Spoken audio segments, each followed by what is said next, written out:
première fois, c'est différentes circonstances. Une des circonstances qui était très importante chez moi, qui continue aujourd'hui à être là, c'est qu'avant d'être un auteur et un citoyen engagé dans cette lutte, je suis un père de famille. J'ai 2 enfants et un jour, mon enfant, je vis aux États-Unis comme tu le sais, et un jour, un de mes fils est rentré de l'école avec un livre, une méthode de maths où il fallait additionner des M&M's.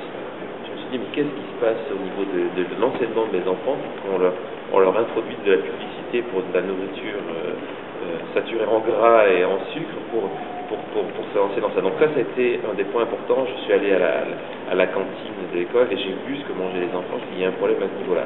L'autre problème, c'est à titre personnel, c'est quand moi je suis arrivé d'Europe, quand je suis allé m'installer aux États-Unis, j'ai à peu près suivi la courbe de tout Européen qui s'installe en Amérique, c'est-à-dire une prise de poids très rapide.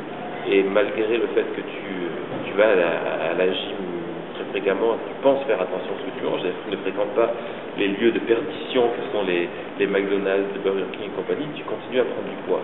Et au bout d'un moment, tu te dis, mais attends, le problème, c'est peut-être pas forcément ma manière de vivre, mais c'est ce que je mange. Ce que je mange, c'est une nourriture tout à fait normale. Et donc, c'est là que je me suis plongé dans nos assiettes, voir ce que nous mangeons et finalement trouver comment, ça nous rend obèse, c'était toxique. Donc ça, c'est la partie la plus visible de cette espèce d'iceberg. Et la deuxième chose, c'est qu'au-delà de l'obésité, malheureusement, ça nous rend extrêmement malades, ça nous tue. Ce sont des cancers, on va en parler, de maladies cardiovasculaires, maladies cérébrales, etc., etc., etc.